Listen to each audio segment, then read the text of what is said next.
20 मार्च 2003 में अमेरिका ने ईरान पर एक मिलिट्री इन्वेजन शुरू किया। इस ऑपरेशन का नाम था ऑपरेशन इराकी फ्रीडम। अमेरिका का कहना था कि सद्दाम हुसैन न्यूक्लियर या केमिकल वेपन्स या WMDS weapons of mass destruction बना रहे हैं। उस वक्त के अमेरिका के प्रेसिडेंट जॉर्ज थे, लेकिन ईरान के खिलाफ कभी भी कोई कंफर्म्ड WMDs नहीं मिले।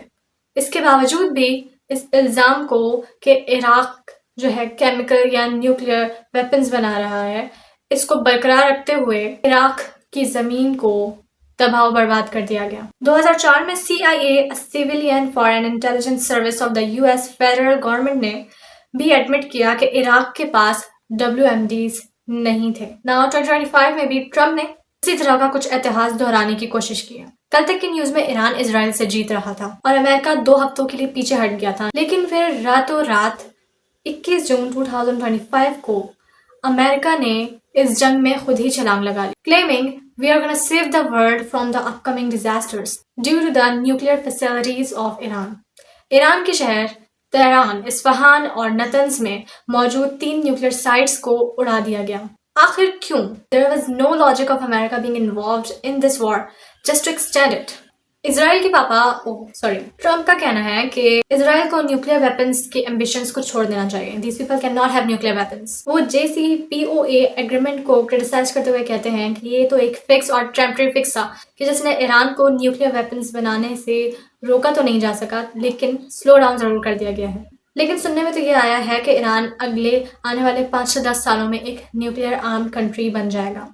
ये अमेरिका ने जो अचानक से छलांग लगाई है, इसके पीछे का सबसे मेन रीजन ये बताया गया है कि ईरान अपने 60 to 84% ऑफ यूरेनियम से एटम बम बना रहा है। हालांकि ईरान ने NPT साइन किया हुआ है।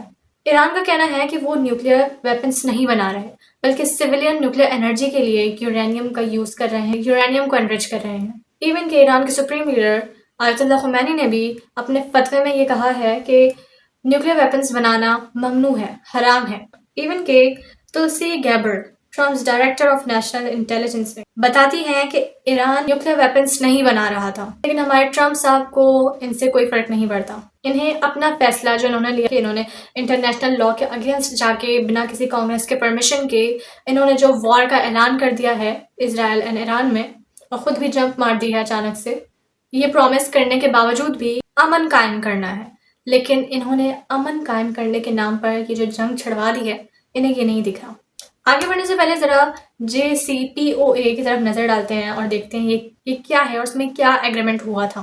JCPOA, joint comprehensive plan of action, ये एक इंटरनेशनल न्यूक्लियर एग्रीमेंट थी कि जो कि ईरान और दीगर ममालिक जैसे कि America, UK, Russia, China, Germany, इन सब के दरमियान 2015 में एक साइन किया गया था।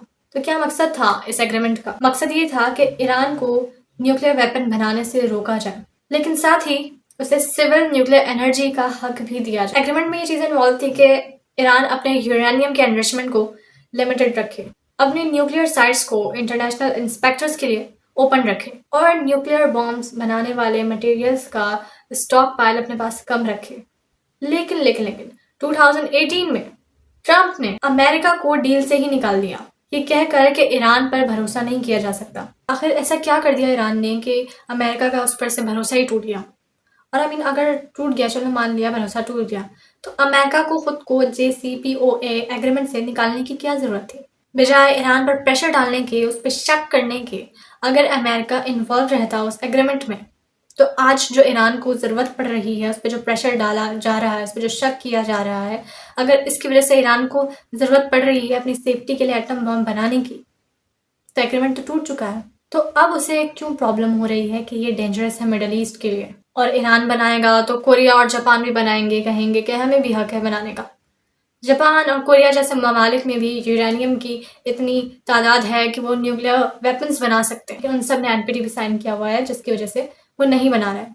हालांकि कोरिया ने भी उस JCPOA एग्रीमेंट से विड्रॉ कर दिया था 2003 में, और अब वो भी ओपनली बना रहा है। तो जाओ भाई ट्रम्प, उन्हें भी जाके उड़ाओ, क्योंकि वो भी मिडल ईस्ट के लिए खतरा बन सकते हैं। आपको बताते चलूँ कि एटॉमिक बम बनाने के लिए तकरीबन 90% ऑफ यूरेनियम चाहिए होता है, और क्योंकि सिविल एटॉमिक एनर्जी का ईरान को हक दिया गया था JCPOA एग्रीमेंट में, 3.67 यूरेनियम का यूज करने का हक ईरान को दिया गया था। और इससे ज़्यादा ईरान ने कभी यूरेनियम कलेक्ट किया भी नहीं, कि जब तक ट्रंप ने आके उन पे शक व शुबात करना शुरू ना कर दिया कि नहीं भाई ईरान तो बम बना रहा है। और जब ट्रंप ने इस एग्रीमेंट से विड्रॉ कर लिया, उसके बाद जाकर ईरान ने अपने यूरेनियम की जो तादाद है उसे 3.67 से 60% एंड देन 84% तक इंक्रीज कर दिया। और अब ईरान के पास इतना यूरेनियम है कि वो 9 एटॉमिक बम्स बना सकता है। बट अगेन बना सकता है, बनाया नहीं है। और इससे पहले कि अमेरिका ईरान की तरह ऑपरेशन इराकी फ्रीडम कहकर ईरान को वीरान कर दे और फिर बाद में कहे कि हमें तो बम नहीं मिला, इससे तो अच्छा ही है कि अपनी सेफ्टी के लिए ईरान अपना कोई एटॉमिक बम बना ही ले। International atomic energy agency IAEA ने, जैसे आप बैनुल अक़वामी इदारा भी कह सकते हैं, उन्होंने भी ये ईरान के हक में कहा है कि ईरान के पास अभी तक कोई सॉलिड एविडेंस नहीं मिला है कि वो कोई एक्चुअल न्यूक्लियर बॉम्ब के लिए मटेरियल्स को वेपनाइज कर रहा है। इन सारी चीज़ों को देखने के बाद ये बात नज़र आ रही है कि ईरान का कहना है कि हम बॉम्ब नहीं बना रहे हैं, लेकिन अगर इसी तरह हम पे प्रेशर डाला जाएगा, इसी तरह हम पे शक किए जाएंगे, इसी तरह हम पे हमले किए जाएंगे, तो फिर हम कैपेबल हैं न्यूक्लियर वेपन्स बनाने के। क्योंकि जब पहले एग्रीमेंट पे ईरान अमल कर रहा था JCPOA की, तब उस पर शक किया गया था, उस पर भरोसा नहीं किया गया था। अब ईरान कह रहा है कि अब हम तुम पर भरोसा नहीं कर सकते। दुनिया वाले सांस थाम के बैठे हैं कि क्या यही वर्ल्ड वॉर 3 होने वाली है। अब तक के इन कुछ सालों में वॉर पे वॉर हो रहे हैं और ये वर्ल्ड वॉर 3 का अब तक का 26 दफ़ा ऐलान हो चुका है। पंगा लेने के बाद इसराइल के अब्बू ने ये कहा है कि वी वॉन्ट पीस, हमने तुम्हारे न्यूक्लियर वेपन्स को तबाह कर दिया है और अब सब ठीक है, अब तुम भी सरेंडर कर दो वरना बात बिगड़ जाएगी। नहीं मतलब ये तो गोपाल को उंगली दिखाकर काम डाउन कहने वाली बात हो गई ना। खैर डर का माहौल हर घर में है कि ईरान का यहाँ फाइट बैक करना है और वहाँ वर्ल्ड वॉर 3 का स्टार्ट होना है। लेकिन ईरान का कहना है कि उसके इस हमले के बाद जो उसका मकसद था न्यूक्लियर फैसिलिटीज़ को बेसिकली ख़त्म करना, वो पूरा नहीं हुआ, क्योंकि ईरान का कोई नुकसान हुआ ही नहीं, यहाँ पे बहुत ही मिनिमल नुकसान हुआ है। और जिस चीज़ को टारगेट किया गया था न्यूक्लियर फैसिलिटीज़ को, उसकी जगह ईरान ने बदल दी, कहीं और से सेव कर लिया है। और अभी तक ईरान ने अमेरिका के ख़िलाफ़ फाइट बैक नहीं किया है, कोई रिस्पॉन्स नहीं दिया है, बस ये कहा है कि America will regret what it has done. लेकिन ईरान के लिए ये सारी स्ट्राइक्स चुपचाप झेल लेना नाइंसाफ़ी वाली बात होगी। और इस बात की कोई गारंटी भी नहीं है कि ईरान के रिस्पॉन्स ना करने पर आगे जाके इसराइल अपने कारनामा अंजाम देना छोड़ देगा और फिर अमेरिका हमेशा की तरह आगे भी विक्टिम समझ के उसका साथ नहीं देगा। तो रातों रात हमारे पीस मेकर ने अपने रूल्स बदल लिए हैं और बजाय पीस प्रोवाइड करने के उन्होंने ईरान और इसराइल के दरमियान एक जंग ही छड़वा दी, जो कि आगे जाके बिगड़ सकती है, लंबी हो सकती है, महीनों तक जा सकती है। और बेसिकली ये वॉर बन जाएगी ईरान वर्सेस इसराइल अमेरिका, जो कि खुद अमेरिका की वजह से ही स्टार्ट होगी। रिसर्च कहती है कि अमेरिका ने बिला वजह बहुत सी ऐसी जंगें शुरू कराई हैं और काफ़ी महीनों तक उसको एक्सटेंड करने के पीछे अमेरिका का हाथ रहा है। मतलब वो घुस जाए बस वॉर में, एंड में भले उसे कुछ मिले या ना मिले।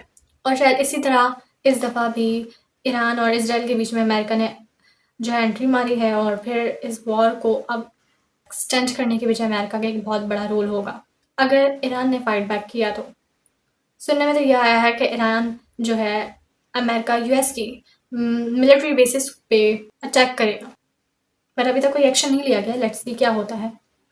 अभी सूरत हाल बहुत गंभीर चल रही है। ईरान का कहना है कि wait a minute, we are gonna respond to America shortly. America कहे कि हमला किया तो हम मामला को एकदम नेक्स्ट लेवल तक बिगाड़ देंगे। अब जरा इस पहलू पे भी बात कर लेते हैं कि जिसको थंबनेल पे देखकर आप यहाँ पर आए कि क्या पाकिस्तान की बर्बादी करीब है। पाकिस्तान जो कि जिसने ऑनलाइन सर्विस देना शुरू कर दी है कि अगर मीम्स वॉर में किसी को रोस्ट करने का तो अपन लोगों को हायर करने का, मजाक करती हूँ। Pakistan is also nuclear armed country. अगर वो चाहे तो ईरान का साथ दे सकती है और इस जंग में पार्टिसिपेट कर सकती है, लेकिन अभी तक ऐसा कुछ भी नहीं हुआ।